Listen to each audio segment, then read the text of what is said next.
Question 1. Surgical energy devices during a complex laparoscopic cholecystectomy. The surgical team is utilizing an advanced bipolar vessel sealing device on the cystic artery. Suddenly, the device malfunctions, delivering inconsistent energy, resulting in charring of the surrounding tissue without complete vessel occlusion. Despite troubleshooting by the circulating nurse and the surgical technician, the device continues to underperform. Considering practices for patient safety and adherence to established protocols, what is the most appropriate next course of action the surgeon should take? A. Increase the generator power setting by 25% increments while carefully monitoring the device's performance, documenting each adjustment and its effect on tissue sealing. B. Immediately switch to an alternative method of vessel ligation, such as suture ligation or clips, using standard laparoscopic techniques, and document the device malfunction in the patient's operative report. C. Call the device manufacturer's technical support line and attempt to resolve the issue remotely while continuing the procedure with careful application of the malfunctioning device, aiming for a best effort outcome. D. Continue using the malfunctioning bipolar device but with an increased application time, dwell time, on the vessel, combined with intermittent irrigation to mitigate the risk of excessive thermal spread. Answer: B. Immediately switch to an alternative method of vessel ligation, such as suture ligation or clips, using standard laparoscopic techniques, and document the device malfunction in the patient's operative report. Explanation: why B is correct. Patient safety is the paramount concern. When a critical piece of equipment like a vessel sealing device malfunctions during a procedure, the surgeon's immediate responsibility is to secure the safety by switching to a reliable alternative method. Abandoning a failing technology for a known safe technique is a cornerstone of surgical judgment. Documenting the malfunction is crucial for subsequent investigation and prevention of similar incidents. This aligns with the ethical principles of beneficence, doing good, and non-maleficence, doing no harm. The FDA's medical device reporting (MDR) regulations also necessitate report such malfunctions to the manufacturer and the FDA to ensure device safety and efficacy are maintained. YA is incorrect. Increasing the generator power without understanding the underlying malfunction could lead to further tissue damage and potentially catastrophic complications such as thermal injury to surrounding structures or uncontrolled bleeding. This option prioritizes troubleshooting over patient safety. YC is incorrect. While technical support might be useful, eventually is not the immediate priority. Continuing the procedure with a malfunctioning device, even with careful application, puts the patient at unnecessary risk while waiting for remote support. YD is incorrect. Increasing dwell time and adding irrigation are not reliable solutions when the device itself is malfunctioning. These adjustments could lead to unpredictable tissue effects and are not substitute properly functioning device. Prolonging the use of malfunctioning device increases the risk to the patient. Question 2. Data and analytics in surgery. A large hospital system implements a new surgical robotic platform across multiple specialties. Over the first year, significant discrepancies in operative times and complication rates are observed between surgeons using the same robotic system for similar procedures. Initial data suggests that Surgeon A, with extensive open surgical experience, consistently achieves shorter operative times and lower complication rates compared to Surgeon B, who primarily transitioned directly to robotic surgery after limited open surgical training. Which of the following analytical approaches would most effectively identify the key factors contributing to the observed performance differences and inform targeted training interventions? A. Implement a simple comparison of average operative times and complication rates between the two surgeons, presenting the results in a basic bar graph format to highlight the disparities. B. Conduct a regression analysis controlling for patient demographics, disease severity using validated scoring systems, surgical complexity using procedure-specific grading scales, and surgeon experience, years of practice, previous robotic, along with a qualitative review of surgical video recordings focusing on technique. C. Focus exclusively on the number of robotic cases performed by each surgeon, assuming that increased volume directly correlates with improved performance, and recommend that Surgeon B simply perform more cases. D. Ignore the quantitative data and rely solely on subjective feedback from the surgical staff regarding the perceived strengths and weaknesses of each surgeon's robotic technique. Answer: B. Conduct a regression analysis controlling for patient demographics, disease severity using validated scoring systems, surgical complexity using procedure-specific grading scales, and surgeon experience, years of practice, previous robotic cases, along with a qualitative review of surgical video recordings, focusing on technique, explanation. Why B is correct. A comprehensive regression analysis is the most rigorous, informative approach. By controlling for potential confounding variables, patient factors, disease severity, surgical complexity, the analysis can isolate the independent effect of surgeon experience and technique on operative times and complication rates. The qualitative review of surgical videos allows for a deeper understanding of specific technical differences between the surgeons. This approach aligns with evidence-based practice and promotes data-driven decision-making. It would be beneficial to also benchmark performance metrics against established surgical best practices, if available. Adherence to patient privacy and security protocols, such as HIPAA, is critical when collecting and analyzing patient data. Question 3. Asepsis and sterile technique. During a complex prolonged spinal fusion procedure, a surgical technician notices a small tear, approximately 1 centimeter in length, on the inner layer of their double-gloved hand near the wrist. The outer glove appears intact, and the technician is not aware of any direct contact between the tear and the surgical site. The procedure is nearing completion. According to established principles of surgical asepsis, infection control guidelines, e.g., AON guidelines, CDC recommendations, what is the most appropriate immediate action the surgical technician should take? Since the outer glove is intact and the procedure is almost complete, the technician should continue to assist with the remainder of the procedure, carefully monitoring the outer glove for any further signs of compromise. B. Immediately notify the surgeon. Remove both gloves following proper protocol. Perform a thorough hand scrub according to established guidelines and reglove with a new set of sterile double gloves before resuming assistance with the procedure. Apply a sterile adhesive bandage over the torn area of the inner glove to reinforce the barrier and continue assisting with the procedure, ensuring minimal contact with the surgical site. D. If the torn inner glove is not causing any discomfort or impediment to dexterity, the technician should discreetly continue assisting and document the incident in a confidential log after the procedure is completed. Answer: B. Immediately notify the surgeon. Remove both gloves following proper protocol. Perform a thorough hand scrub according to established guidelines and reglove with a new set of sterile double gloves before resuming assistance with the procedure. Explanation: why B is correct. The most appropriate action is to immediately address the compromised glove. Even though the outer glove appears intact, a tear in the inner glove represents a breach in the sterile barrier and poses a potential risk of contamination to the surgical field. Removing both gloves, outer and inner, minimizes the risk of further contamination during removal. A thorough hand scrub is essential to remove any potential contaminants. Regloving ensures the sterile barrier is re-established before continuing to assist with the procedure. This follows best practice for infection control, adhering to AON and CDC guidelines regarding sterile technique. Y8 is incorrect. Continuing with a compromised sterile barrier, even with a seemingly intact outer glove, is a violation of aseptic technique and increases the risk of surgical site infection, SSI. The integrity of both glove layers is critical. YC is incorrect. Applying a bandage over the tear is an inadequate solution. It does not address the contamination that may have already occurred and does not restore the integrity of the sterile barrier. YD is incorrect. Continuing to assist discreetly and documenting later is unacceptable. It prioritizes convenience over patient safety and disregards established protocols for maintaining a sterile field. The risk of SSI outweighs any perceived inconvenience. Question 4. Robotic surgery. During a robotic-assisted radical prostatectomy, the surgical team encounters unexpected dense adhesions in the periprostatic space secondary to the patient's prior pelvic radiation therapy. The surgeon is finding it increasingly difficult to achieve adequate retraction and exposure using the standard robotic instruments, leading to prolonged operative time and increased risk of injury to surrounding structures. The limitations of standard robotic instrumentation and the specific challenges presented by dense adhesions. Which of the following approaches represents the most effective strategy to optimize surgical visualization and safety in this scenario? A. Increase the insufflation pressure to the maximum allowable limit to improve the working space and enhance visualization while carefully monitoring the patient's respiratory status and end tidal co levels.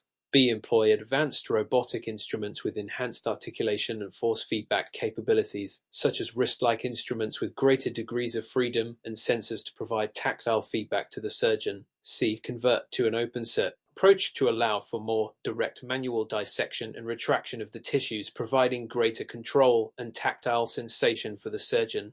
D. Continue to persevere with the standard robotic instruments, applying gentle traction and counter-traction to gradually dissect the adhesions, while frequently pausing to reposition the robot and optimize the camera angle. Answer: B. Employ advanced robotic instruments with enhanced articulation and force feedback capabilities, such as wrist-like instruments with greater degrees of freedom and sensors to provide tactile feedback to the surgeon. Explanation: why B is correct. In complex scenarios involving dense adhesions, utilizing advanced robotic instruments with enhanced articulation and force feedback provides the surgeon with greater dexterity, precision, control. Instruments with more degrees of freedom allow for access to difficult-to-reach areas, and force feedback enhances the surgeon's ability to differentiate tissue planes and avoid excessive traction, reducing the risk of injury. YA is incorrect. While increasing insufflation pressure might temporarily improve the working space, it also carries the risk of hemodynamic compromise, subcutaneous emphysema, and increased strain on the abdominal wall, which complicate the procedure. YC is a possible answer, but not the most effective. Converting to an open approach might be necessary in certain circumstances, but it should be considered a last resort. The benefits of minimally invasive surgery, such as reduced pain, blood loss, and recovery time, would be lost. The goal should be to optimize the robotic approach whenever feasible. YD is incorrect. Assisting with standard instruments in the significant challenges is unlikely to improve the situation and could lead to prolonged operative time, increased tissue trauma, and a higher risk of complications. Question 5. Surgical data collection and management. A hospital is implementing a new electronic health record system with integrated surgical modules designed to capture comprehensive data on surgical procedures, patient outcomes, and resource utilization. During the initial implementation phase, significant inconsistencies are observed in data entry practices among different surgical teams, resulting in incomplete and unreliable datasets. Which of the following strategies represents the most effective approach to ensure data integrity and standardization across all surgical specialties utilizing the new AIR system? A. Rely solely on automated data extraction tools to populate the AIR fields, minimizing the need for manual data entry by surgical staff. B. Develop standardized data entry templates and workflows for each surgical procedure, coupled with comprehensive training programs for all surgical team members on proper AIR usage and data definitions. C. Implement a system of financial incentives for surgical teams that achieve high rate of AIR data completion, encouraging compliance through positive reinforcement. D. Delegate the responsibility for data entry exclusively to dedicated data entry clerks, relieving surgical staff of the burden of AIR documentation and ensuring data consistency. Correct answer: B. Develop standardized data entry templates and workflows for each surgical procedure, coupled with comprehensive training programs for all surgical team members on proper AIR usage and data definitions. Explanation: why B is correct. Standardized data entry templates and workflows combined with comprehensive training are essential for ensuring data integrity and consistency.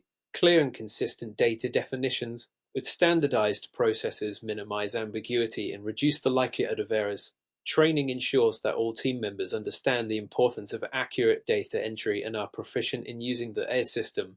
YA is incorrect. Automated data extraction tools can be helpful, but they cannot replace the need for manual data entry, especially for complex surgical procedures. These tools may not accurately capture nuanced data, unstructured data, leading to incomplete or inaccurate datasets. YC is incorrect. While financial incentives might encourage compliance, they are not a sustainable solution. They can also create unintended consequences, such as pressure to prioritize data entry over patient care or manipulation of data to meet targets. YD is incorrect. Delegating data entry exclusively to dedicated clerks removes the surgical team's involvement in the documentation process, potentially leading to a loss of context and accuracy. Surgical team members are best positioned to provide the most accurate and complete information about the procedure. Question 6. Surgical energy devices.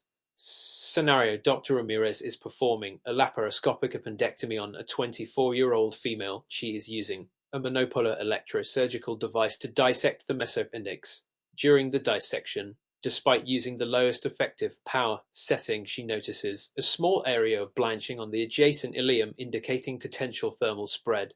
Given this scenario, what is the most appropriate step for Dr. Ramirez to take to minimize the risk of delayed thermal injury to the ileum? A. Immediately apply cold irrigation to the blanched area of the ileum for several minutes to dissipate any residual heat and prevent further tissue damage. B. Continue with the appendectomy, carefully avoiding direct contact with the ileum, and monitor the patient closely for any signs of postoperative ileus or abdominal pain, which could indicate a thermal injury. C. Discontinue the use of monopolar electrosurgery and switch to an alternate energy source, such as bipolar cautery or ultrasonic dissection, to minimize the risk of further thermal spread. D. Administer prophylactic antibiotics to the patient postoperatively to reduce the risk of infection in case the blanched area of the ileum develops into a small perforation.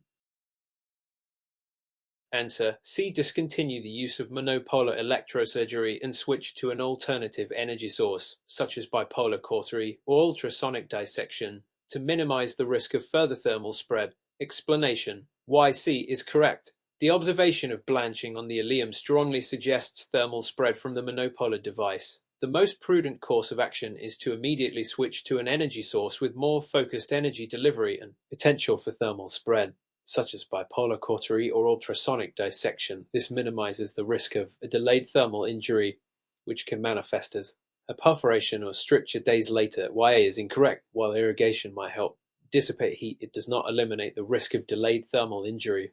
Furthermore, excessive irrigation can obscure the surgical field. It is a secondary measure, not a primary solution. YB is continuing with the procedure while ignoring the sign of potential thermal injury is negligent. Delayed thermal injuries can be difficult to diagnose and can lead to serious complications. YD is incorrect. Prophylactic antibiotics do not address the underlying problem of thermal injury. While antibiotics might be considered if a perforation is suspected, they are not a substitute for preventing the injury in the first place. Question 7. Surgical Navigation and Imaging. A neurosurgical team is planning a minimally invasive resection of a deep-seated brain tumor using the stereotactic navigation system. Preoperative MRI imaging has been acquired and the surgical plan has been developed. However, during the intraoperative registration process, the navigation system indicates a significant discrepancy between the patient's anatomical landmarks and the probe images. What is the most important immediate step the surgical team should take to address this discrepancy and ensure accurate navigation throughout the procedure? A. Proceed with the surgery using the current registration, assuming that the discrepancy is due to minor variations in patient positioning or swelling of the brain tissue during anesthesia.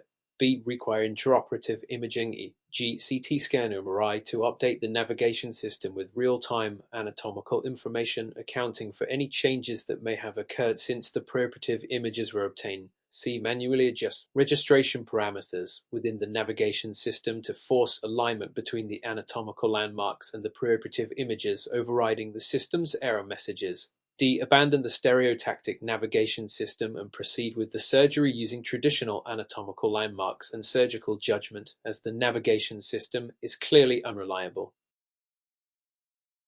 Answer: B. Require intraoperative imaging, e.g. CT scan or MRI, to update the navigation system with real-time anatomical information, accounting for any changes that may have occurred since the preoperative images were obtained. Explanation: why B is correct.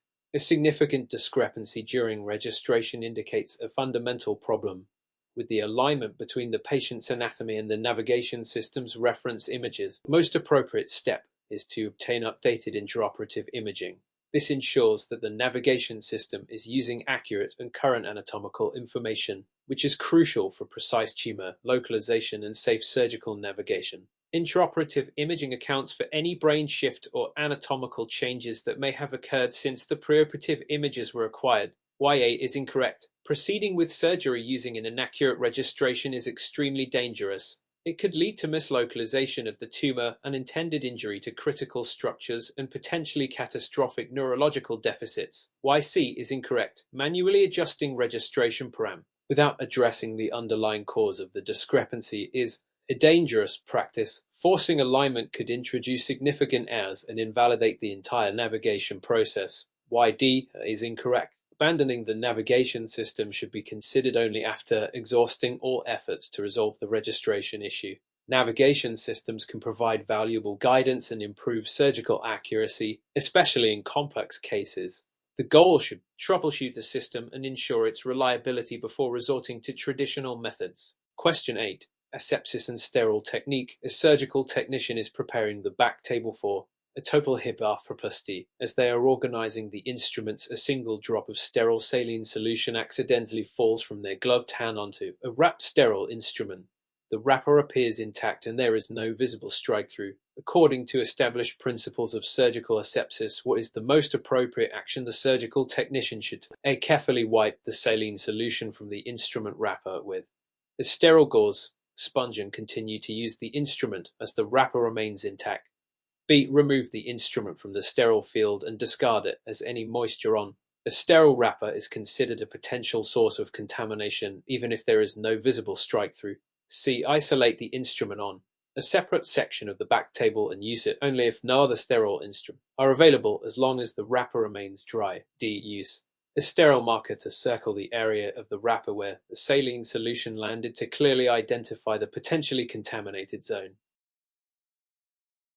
Correct answer. B. Remove the instrument from the sterile field and discard it, as any moisture on a sterile wrapper is considered a potential source of contamination even if there is no visible strike-through. Explanation. Why B is correct. Even without a visible strike-through, any moisture on a sterile wrapper is considered a potential source of contamination. Moisture can create a pathway for microorganisms to penetrate the wrapper and contaminate instrument inside. The principle of once sterile, always sterile is compromised. Removing and discarding the instrument is the most conservative and safest approach. YA is incorrect. Wiping the wrapper with a sterile gauze sponge does not eliminate the risk of contamination. The moisture may have already penetrated the wrapper even if it's not visible. YC is incorrect. Isolating the instrument and using it only as a last resort is not acceptable practice. It still carries a risk of SSI and should be avoided if possible. YD is incorrect.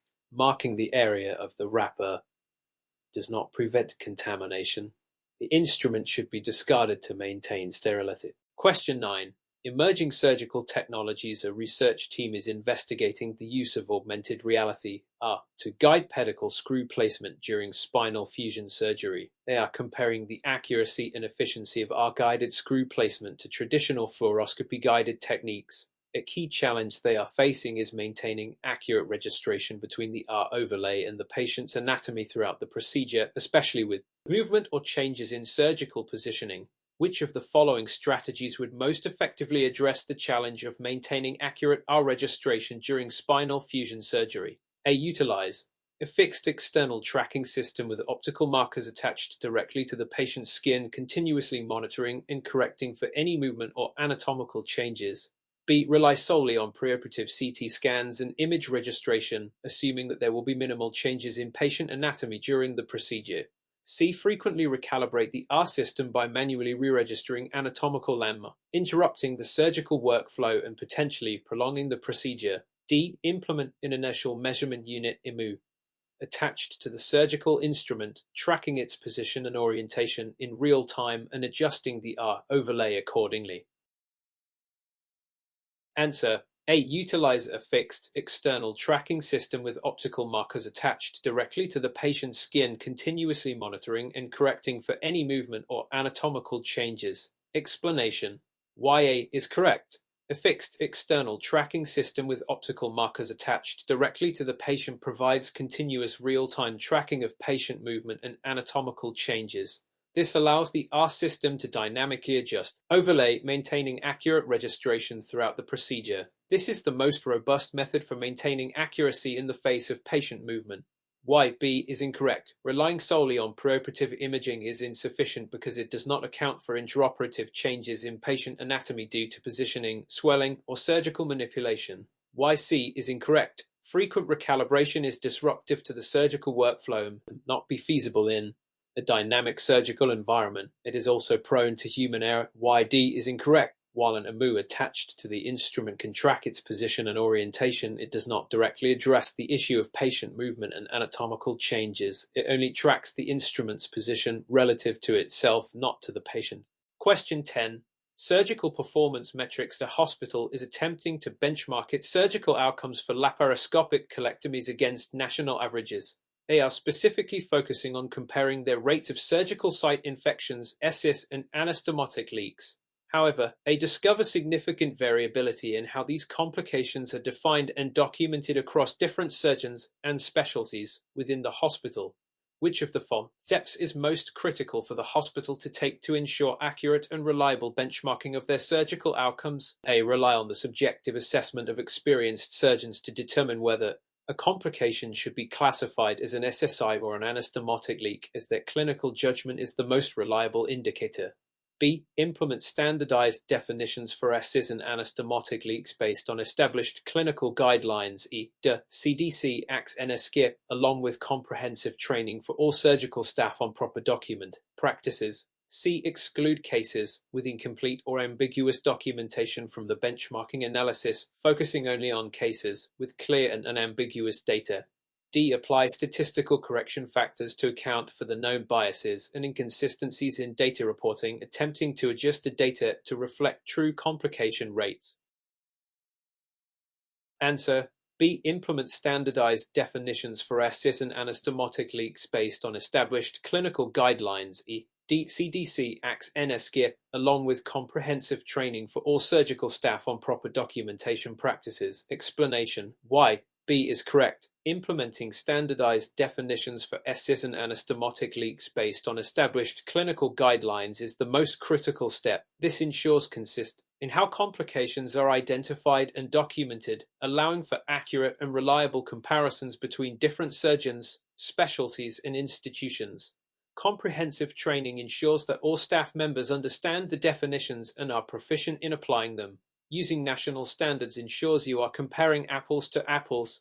YA is incorrect. Subjective assessments are prone to bias and variability. Relying solely on clinical judgment without standardized criteria can lead to inconsistent and unreliable data. YC is incorrect. Excluding cases with incomplete documentation will reduce the sample size and may introduce bias into the analysis. It is better to improve data quality than to exclude potentially valuable information. YD is incorrect. Applying statistical correction factors to account for biases and inconsistencies is a complex and uncertain process. Preferable to address the root cause of the data quality issues by implementing standardized definitions and documentation practices. Question 11. Technology maintenance and troubleshooting. A hospital surgical suite utilizes a sophisticated integrated system that controls lighting, video routing, equipment settings, and data recording. The system unexpectedly experiences a complete shutdown during a complex cardiac bypass procedure. Initial troubleshooting reveals a potential software glitch, but the in-house biomedical engineering team is unable to resolve the quicker. Given the critical nature of the procedure and the potential impact of system downtime, what is the most appropriate immediate course of action? A. Attempt a system reboot while simultaneously contacting the system vendor's technical support line for remote assistance, hoping to restore functionality quickly. B. Immediately switch to pre-established manual backup systems for critical functions, e.g. independent lighting, video feeds, equipment controls, and continue the procedure while documenting the system failure. C. Pause the surgical procedure and wait for the biomedical engineering team to fully diagnose and resolve the system issue before proceeding, prioritizing a complete system restoration. D. Disconnect the integrated or system entirely and rely on the surgical team's memory and existing paper records to manage equipment's data recording and video documentation. Answer. B. Immediately switch to pre-established manual backup systems for critical functions, e.g. independent lighting, video feeds, equipment controls, and continue the procedure while documenting the system failure. Explanation. Why B is correct. The priority during a critical surgical procedure is to ensure patient safety and minimize disruption. Switching to pre-established manual backup systems allows the surgical team to maintain essential functions, lighting, video, equipment control, and continue the procedure safely while addressing system failure. This demonstrates proactive planning and risk mitigation. YA is incorrect. While attempting a reboot and contacting technical support are reasonable steps, they should not be the immediate priority. Waiting for a potential fix while relying on a non-functional system can unnecessarily prolong the procedure and increase risk. YC is incorrect. Pausing the procedure for an extended period is generally unacceptable during a CUD bypass. Prolonging the procedure significantly increases the risk of adverse events for the patient. YD is incorrect. Relying solely on memory and paper records is unreliable and increases the risk of errors, especially in a complex procedure. It's important to utilize pre-planned backup solutions. Question 12. Laser technology. A surgeon is using a co-laser to perform a vocal cord stripping procedure for the treatment of laryngeal papillomatosis. During the procedure, a plume of surgical smoke is generated. The smoke evacuation system malfunctions, leading to a noticeable increase in the smoke concentration in the operating room. What is the most important immediate measure the surgical team should take to mitigate the potential associated with the laser plume? A. Increase the flow rate of the operating room ventilation system to dilute the smoke concentration and improve air quality. B. Discontinue the use of the laser and switch to an alternative surgical technique, e.g., cold steel instruments that does not generate surgical smoke. C. Ensure that all personnel in the operating room are wearing properly fitted air respirators to protect against inhalation of the laser plume. D. Continue procedure with the laser, carefully monitoring the patient's respiratory status and administering supplemental oxygen if necessary. Answer. C. Ensure that all personnel in the operating room are wearing properly fitted air respirators to protect against inhalation of the laser plume. Explanation. Why C is correct. The most important immediate action is to protect the surgical team from inhaling the laser plume, which can contain hazardous substances including viral particles, cellular debris, and toxic chemicals. Ensuring that all personnel are wearing properly fitted respirators provides the most effective protection against inhalation. NIOSH-approved respirators are essential. YA is a supportive but not the most immediate response. Increasing ventilation is helpful, but it is not a substitute for individual respiratory protection. Dilution of the smoke may not be sufficient to eliminate the risk. YB is a possible longer-term response. Switching techniques might be necessary if the smoke evacuation system cannot be repaired, but it is not the immediate priority. Protecting the surgical team comes first. YD is incorrect. Continuing the procedure without addressing the smoke hazard is unacceptable. It puts the surgical team at unnecessary risk. Monitoring the patient is important, but it does not address the risk to the or personnel. Question 13. 3 Printing in surgery. A surgical team is planning a complex craniofacial reconstruction procedure on a pediatric patient with significant congenital deformities. They are considering using a 3D-printed surgical guide to assist with bone cutting and plate placement. However, they are concerned about the potential for dimensional inaccuracies in the 3D-printed guide, which could compromise the surgical outcome. What is the effective strategy to minimize the risk of inaccuracies associated with the 3D-printed surgical guide? A. Select the least expensive 3D printing material and technology to minimize the cost of the surgical guide, as minor inaccuracies can be easily corrected during the procedure. B. Utilize a high-resolution 3D printing technology, e.g., stereolithography or multi-jet fusion, with validated materials and conduct rigorous quality control measurements of the printed guide before surgery. C. Design the surgical guide with contact points to the patient's anatomy to reduce the potential for interference or distortion during placement. D. Omit the 3D printed surgical guide entirely and rely on traditional surgical techniques and anatomical landmarks to perform the reconstruction.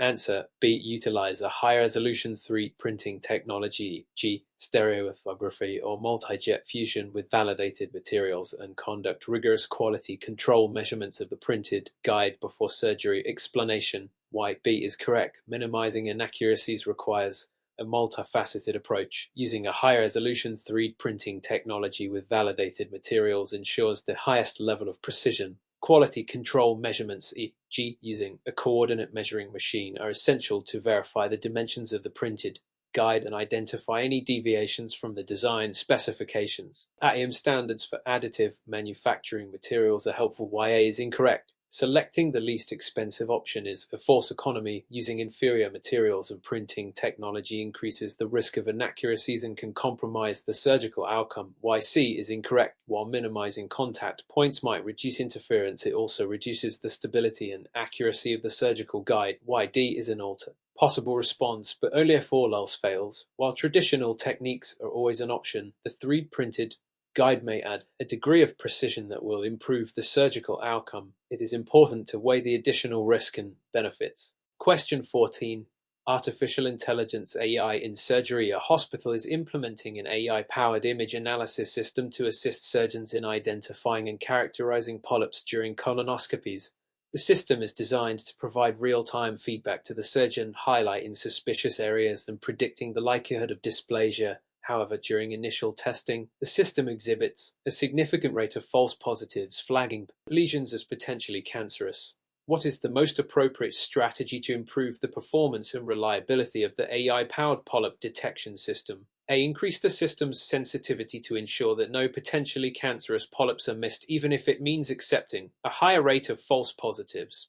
B. Discontinue the use of the AI system and rely solely on the surgeon's visual inspection to identify and characterize polyps, as the system is clearly unreliable. C. Provide the AI system with a larger and more diverse dataset of colonoscopy images, including both benign and malignant lesions, to improve its training and reduce the rate of false positives. D. Limit the system's functionality to simply highlighting suspicious areas, removing its predictive capabilities, and leaving the final diagnosis solely to the surgeon's discretion.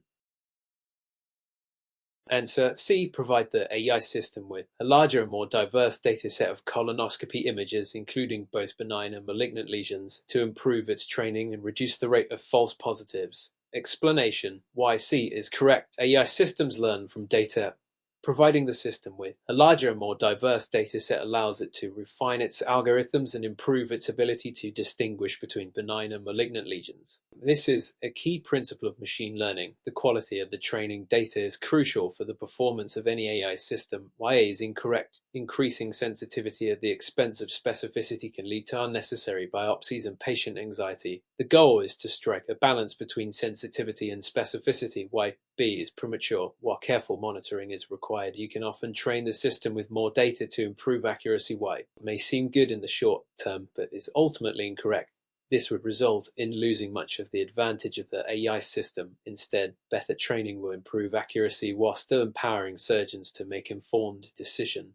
Question 15. Regenerative medicine and tissue engineering. A research team is developing a tissue-engineered scaffold for repairing large bone defects. They are using a biodegradable polymer scaffold seeded with stem cells and growth factors. A key challenge they face is ensuring adequate vascularization of the scaffold after implantation, as poor blood supply can lead to cell death and graft failure. What is the most promising approach to it? Vascularization of the tissue-engineered bone scaffold. A. Incorporate a high concentration of growth factors known to stimulate angiogenesis, e.g. vascular endothelial growth factor, VEG, directly into the scaffold material. B. Use a solid, non-porous scaffold material to provide maximum structural support and minimize the risk of mechanical failure. C. Culture the stem cells on the scaffold in a hypoxic environment to stimulate the production of angiogenic factors. Delay implantation of the scaffold until a dense network of blood vessels has formed within the surrounding tissue. Answer A. Incorporate a high concentration of growth factors known to stimulate angiogenesis, e.g. vascular endothelial growth factor, VEG, directly into the scaffold material. Explanation: YA is correct. Angiogenesis is the formation of new blood vessels. Incorporating growth factors like VEG directly into the scaffold material provides a sustained stimulus for angiogenesis, promoting the ingrowth of blood vessels and scaffold and ensuring adequate nutrient supply to the cells. This is a well-established strategy in tissue engineering. Why B is incorrect. A solid, non-porous scaffold would hinder vascularization. Porosity is essential for cell infiltration, nutrient transport, and blood vessel ingrowth. Why C is less direct and not the most promising answer. While culturing cells in a hypoxic environment can stimulate angiogenesis, it is less direct and less controllable than directly incorporating angiogenic factors. Why D is incorrect and may not be feasible. Waiting for blood vessels to form before implantation is often not practical and may not guarantee adequate vascularization within the scaffold itself. The scaffold needs to actively promote angiogenesis. Question 16. Data privacy and security as surgical practice uses a cloud-based surgical planning software that requires uploading patient DICOM medical imaging data. They are concerned about maintaining HIPAA compliance and protecting patient privacy. What is the most critical step they must take to ensure the privacy and security of patient data when using this cloud-based service? A. Ensure that the cloud provider is a reputable company with strong security certifications and a business associate agreement in place. B. Rely solely on the software vendor's claims of HIPAA compliance and security measures without conducting an independent assessment. C. Obtain written consent from each patient before uploading their data to the cloud, regardless of the software vendor's security certifications. D. Identify the data by removing all direct identifiers, e.g., name, medical record number, before uploading it to the cloud, even if the cloud provider has a BER. Answer. A. Ensure that the cloud provider is a reputable company with strong security certifications and a business associate agreement in place. Explanation. Why A is correct. The most critical step is to ensure that the cloud provider is a reputable company with a strong track record of security and that a business associate agreement is in place. The BAR is a legally binding contract that outlines the cloud provider's responsibilities, protecting patient data and complying with HIPAA regulations. Strong security certifications, e.g., ISO 27001, SOC 2, provide assurance that the provider has implemented appropriate security controls. Why B is incorrect. Relying solely on vendor claims is not sufficient. It is essential to conduct due diligence and verify the vendor's security practices. Why C is always a good idea, but not the most critical step. While obtaining patient consent is a good practice, it does not replace the need for strong security measures. Why D is also a good practice but not always practical. Identification can be a useful strategy, but it may not be feasible for surgical planning software that requires specific anatomical information. Also, identification is tricky and requires expert attention to avoid re-identification risks. Question 17. Surgical workflow and efficiency. An operating room team is experiencing consistently long turnover times between surgical cases, leading to delays and reduced utilization. A root cause analysis reveals that the primary bottleneck is the time required to clean and prepare between cases.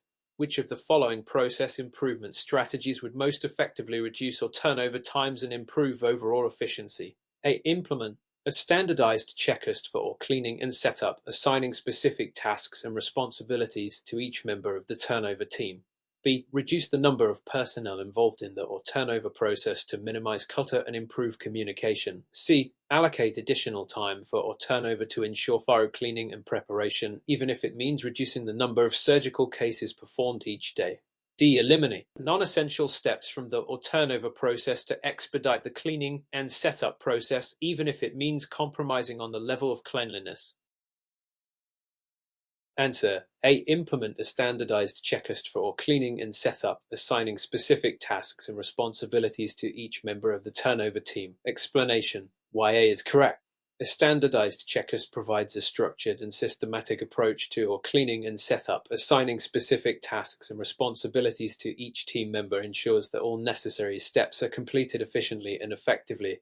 This minimizes the risk of missed or duplication of effort. This aligns with lean principles of standardization and waste reduction. Why B is incorrect. Reducing personnel may seem efficient, but it can also lead to delays and errors if there are not enough people to complete all the necessary tasks. Why C is not ideal. While thorough cleaning is essential, allocating additional time is not the most efficient solution. The goal is to optimize the process, not simply to allocate more. Why D is unacceptable. Compromising on cleanliness is unacceptable and increases the risk of SIS. Patient safety must always be the top priority. Question 18. Surgical robotics data analysis. A hospital is collecting data from its robotic surgery platform to analyze the performance of different surgical teams. They are particularly interested in identifying factors that contribute to variations in console time, the time the surgeon spends at the robotic console. Which of the following data points would be most informative in understanding the factors influencing console time? A. Patient demographics, age, sex, BMI, and insurance status. B. Surgeon's level of experience with robotic surgery, number of prior robotic cases, and the complexity of the surgical procedure using a validated scoring system. C. The brand and model of the surgical robot and the type of surgical instruments used during the procedure. D. The length of the patient's hospital stay and their overall satisfaction score. Answer: B. Surgeon's level of experience with robotic surgery, number of prior robotic cases, and the complexity of the surgical procedure using a validated scoring system. Explanation: why B is correct. Surgeon experience and procedure complexity are the most direct and relevant factors influencing console time. More experienced surgeons are likely to be more efficient and have shorter console times. More complex procedures naturally require more time at the console. A validated scoring system for procedure complexity provides a standardized measure for comparing different cases. YA is incorrect. Patient demographics and insurance status are less likely to directly influence console time, although they may indirectly affect other aspects of surgical outcomes. YC may be relevant, but less direct. Robot brand and instrument type could have some influence. They are less important than surgeon experience and procedure complexity. Why D is incorrect. Patient length of stay and satisfaction scores are outcomes of the surgery, not direct influences on console time. Question 19. Nanotechnology in surgery. A research team is exploring the use of nanoparticles for targeted drug delivery to tumors during surgery. They are using nanoparticles loaded with a chemotherapeutic agent that is released upon exposure to a specific wavelength of light.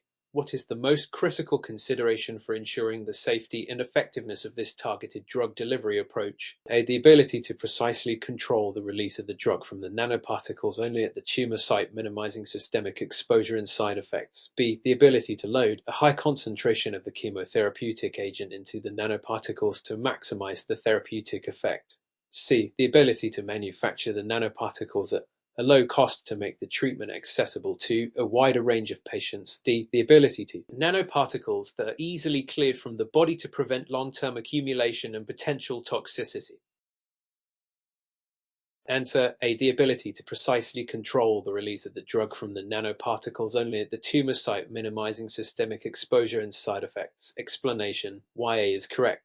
The key advantage of targeted drug delivery is to minimize systemic exposure and side effects by releasing the drug only at the tumor site. Precise control over drug release is essential for maximizing therapeutic efficacy and minimizing toxicity. It requires sophisticated nanoparticle design and trigger mechanisms. In this case, like Y. B is incorrect. While loading a high concentration of drug is desirable, it is less important than controlling the release. Releasing a high concentration of drug systemically would defeat the purpose of targeted delivery. YC is an important consideration for access, but secondary to safety and efficacy. Cost is an important factor, but it should not at the expense of safety and efficacy. YD is also desirable, but secondary to targeted exposure.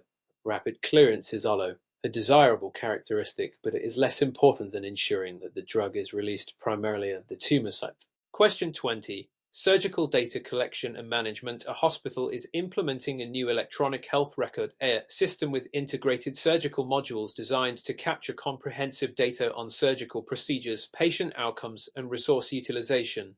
During the initial implementation phase, significant inconsistencies are observed in data entry practices among different surgical teams, resulting in incomplete and unreliable datasets. Which of the following strategies represents the most effective approach to ensure data integrity and standardization across all surgical specialties utilizing the new AIR system? A. Rely solely on automated data extraction tools to populate the AIR fields, minimizing the need for manual data entry by surgical staff. B. Develop standardized data entry templates and workflows for each surgical procedure, coupled with comprehensive training programs for all surgical team members on proper AIR usage and data definitions. C. Implement a system of financial incentives for surgical teams that consist. Achieve high rates of AIR data completion, encouraging compliance through positive reinforcement. D. Delegate the responsibility for data entry exclusively to dedicated data entry clerks, relieving surgical staff of the burden of AIR documentation and ensuring data consistency. Answer: B. Develop standardized data entry templates and workflows for each surgical procedure, coupled with comprehensive training programs for all surgical team members on proper AIR usage and data definitions. Explanation: Why B is correct. Standardized data entry templates and workflows combined with comprehensive training are essential for ensuring data integrity and consistency. Clear and consistent data definitions along standardized processes minimize ambiguity and reduce the likelihood of errors. Training ensures that all team members understand the importance of accurate data entry and are proficient in using the AIR system. YA is incorrect. Automated data extraction tools can be helpful, but they cannot replace the need for manual data entry, especially for complex surgical procedures. These tools may not accurately capture nuanced data or structured data, leading to incomplete or inaccurate datasets. YC is incorrect. While financial incentives might encourage compliance, they are not a sustainable solution. They can also create unintended consequences, such as pressure to prioritize data entry over patient care or manipulation of data to meet targets. YD is incorrect. Delegating data entry exclusively to dedicated clerks removes the surgical team's involvement in the documentation process, potentially leading to a loss of context and accuracy. Surgical team members are best positioned to provide the most accurate and complete information about the procedure. Question 21. Minimally invasive surgery. A surgical team is performing a laparoscopic Nissen fundoplication for the treatment of gastroesophageal reflux disease (GERD). During the dissection of the hiatal hernia, the surgeon inadvertently creates a small perforation in the esophagus. What is the most appropriate initial step in managing this intraoperative complication within the context of a minimally invasive approach? A. Immediately convert to an open surgical approach to allow for direct repair of the esophageal perforation and ensure adequate visualization. B. Attempt to repair the perforation laparoscopically using sutures, clips, or a combination of both while ensuring adequate mobilization of the esophagus. C. Place a nasogastric tube (NDT) to decompress the stomach and reduce pressure on the esophageal repair site. D. Oversew the perforate site laparoscopically with a single layer of interrupted sutures and continue with the fundoplication, closely monitoring for any signs of leakage. Answer. B. Attempt to repair the perforation laparoscopically using sutures, clips, or a combination of both while ensuring adequate mobilization of the esophagus. Explanation. Why B is correct. In missed, the initial approach should always be to attempt a laparoscopic repair provided adequate visualization and instrument maneuverability are possible. Converting to open is a last resort. Laparoscopic repair offers the benefits of minimally invasive access. Mobilization is key to attention-free repair. Y8 may be the last choice. Converting to an open approach negates the benefits of miss. YC is a supportive response but not the immediate priority. An NGT is often used, but after the repair, the immediate focus is on closing the perforation. YD is insufficient. A single layer closure may be inadequate, and a more secure, multi-layered repair should be considered. Close monitoring is necessary, but it doesn't address the need for a robust repair. Question 22. Surgical technology integration. A hospital is implementing a new integrated operating room or management system that connects all surgical equipment, video feeds, and data sources into a central platform. A key concern is ensuring seamless communication and data exchange between the new system and the hospital's existing electronic health record (AIR) system. Which of the following strategies is most critical? Achieving successful integration between the OR management system and the AIR. A. Rely solely on the vendors of the OR management system and the AIR to ensure compatibility and data exchange, as they have the expertise to resolve any technical issues. B. Develop standardized data dictionaries and interface specifications that define how data will be exchanged between the two systems and conduct rigorous testing to ensure data integrity. C. Implement a parallel system running both the old and new systems simultaneously. A period of time allowing users to gradually transition to the new system. D. Train all surgical staff on how to manually transfer data between the OR management system and the AIR to ensure that critical information is not lost. Answer. B. Develop standardized data dictionaries and interface specifications that define how data will be exchanged between the two systems and conduct rigorous testing to ensure data integrity. Why B is correct. Standardized data dictionaries and interface specifications are essential for ensuring seamless and accurate data exchange between different systems. These specifications define the meaning, format, and validation rules for data element, preventing inconsistencies and errors. Rigorous testing is critical to verify that the data is being transferred correctly and that the integration is functioning as expected. This is a key aspect of interoperability. YA is not comprehensive. The hospital must be actively involved in defining requirements and validating the integration. YC may not be practical. Implementing a parallel system can be complex and resource-intensive. YD is a last resort option. Manual data transfer is prone to errors and inefficiencies. Question 23. Surgical energy devices. A surgical team is using a harmonic scalpel ultrasonic energy device during a thyroidectomy to dissect tissues and seal small blood vessels. The surgeon notices that the device is producing excessive heat, causing charring of the tissue and increasing the risk of thermal damage to the recurrent laryngeal nerve. What is the most appropriate immediate step to take to reduce the risk of thermal injury? Continuing to use the harmonic scalpel. A. Increase the generator power setting to allow for faster tissue dissection and sealing, minimizing the duration of heat exposure. B. Apply the harmonic scalpel intermittently with short bursts of energy, allowing the tissue to cool down between applications. C. Use the harmonic scalpel with constant, continuous pressure, ensuring complete tissue contact for efficient energy transfer. D. Switch to a different energy modality, such as by cautery, which delivers more focused energy and generates less heat. Answer B. Apply the harmonic scalpel intermittently with short bursts of energy, allowing the tissue to cool down between applications. Why? B is correct. Applying energy intermittently allows the tissue to dissipate heat between applications, reducing the overall thermal load and the risk of charring. The feathering technique. YA is incorrect. Increasing power would exacerbate the problem. YC would increase the risk of thermal injury. Constant and contact would lead to heat buildup. Why D should only be the last choice if the other options don't work. You can minimize the risk and complete the procedures safely if you take the correct procedures. Question 24. Surgical simulation and training. The surgical residency program is implementing a virtual reality VR emulator to train residents in laparoscopic cholecystectomy. A key challenge is assessing the resident's performance in a standardized and objective manner. Which of the following metrics would provide the most comprehensive and objective assessment of a resident's skills in performing a simulated laparoscopic cholecystectomy? A. The amount of time the resident spends practicing on the simulator, assuming that more practice leads to improved skills. B. The number of simulated cholecystectomies the resident completes, regardless of the quality of their performance. C. A combination of objective metrics, such as operative time, instrument path length, economy of motion, and tissue damage scores, coupled with expert ratings of technical skill and adherence to surgical principles. D. The resident's self-assessment of their own performance, relying on their subjective judgment of their skills and abilities. Answer C. A combination of objective metrics, such as operative time, instrument path length, economy of motion, and tissue damage scores, coupled with expert ratings of technical skill and adherence to surgical principles. Why C is correct. A comprehensive assessment should include both objective metrics, operative time, instrument path length, etc., and subjective ratings by experienced surgeons.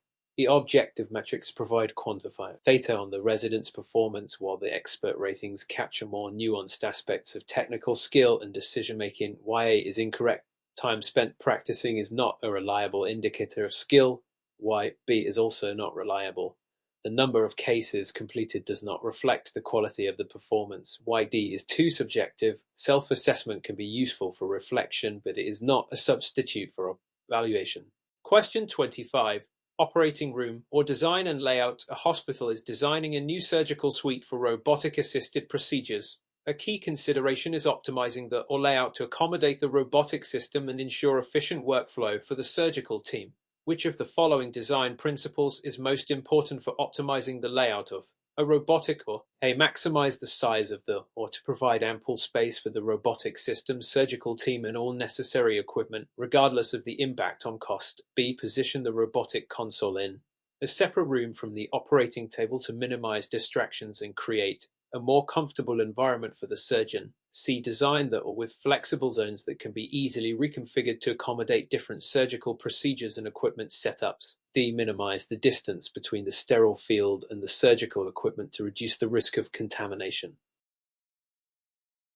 Answer C. Design that with flexible zones that can be easily reconfigured to accommodate different surgical procedures and equipment setups. Why C is correct. Flexibility is key in a robotic, or the design should allow for easy reconfiguration to accommodate different procedures and equipment setups. Flexible zones, modular components, and adaptable furniture are important features. Why A may not be necessary or practical, or is helpful but not always feasible. Why B is not always desirable. While surgeon comfort is important, separating the console from the or can hinder communication. Why D is primarily a concern in any or, while maintaining sterility is important, is not the most unique design principle. Question 26. Surgical safety and risk management during a complex neurosurgical procedure involving intraoperative MRI. A power surge occurs, causing a temporary loss of power to the MRI system. While the power is quickly restored, the surgical team is concerned about the potential for data corruption or equipment malfunction. What is the most appropriate immediate step to ensure patient safety and minimize the risk of adverse events? A. Continue with the procedure, assuming that the brief power interruption did not cause any significant damage to the MRI system or the patient. B. Immediately stop the procedure and transport the patient to, as standard or without MRI capabilities, to complete the surgery. C. Perform a comprehensive system check of the MRI equipment to verify its functionality and ensure that all data is intact before resuming the procedure. D. Increase monitoring frequency of the patient's vital signs and neurological status to detect any signs of adverse events that may have been caused by the power surge. Answer C. Perform a comprehensive system check of the MRI equipment to verify its functionality and ensure that all data is intact before resuming the procedure. Why C is correct. Verifying the functionality of the MRI system is crucial after a power surge. It ensures that the equipment is operating correctly and that the data acquired before the interruption is valid. Why A is not acceptable. Assuming everything is fine is too risky. A check is necessary. Why B may not be the most reliable answer. Transporting the patient could introduce additional risks. Why D is important but secondary to making sure that the MRI is operational. Monitoring is essential, but it does not address the underlying issue. Question 27.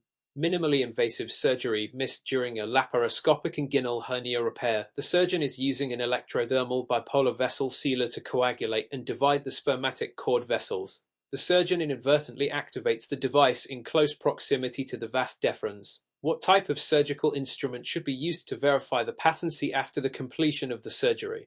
A. Using a laparoscopic camera with a zoom function to visually inspect. B. The surgical assistant applies gentle pressure to the proximal end of the vas deferens. C. Applying an appropriate amount of irrigation to the inguinal area to ensure clear visibility. D. A microdoppler to assess the blood flow. Answer D. A microdoppler to assess the blood flow. Why D is correct. Using a microdoppler is used to assess the blood flow by emitting and receiving high-frequency sound waves. This allows the technician to assess the blood vessel and verify the patency. It is especially important in cases in miss where blood vessel may be damaged because the procedure is done under minimally invasive. Why A is incorrect. Using a laparoscopic camera may not provide sufficient information to determine its patency. Why B is incorrect. While a skilled assistant may be able to locate it, this is more important to maintain visibility of the surgical area and doesn't directly provide any information on patency. Why C is incorrect. Applying irrigation is mainly for cleansing the surgical area rather than assessing any blood flow.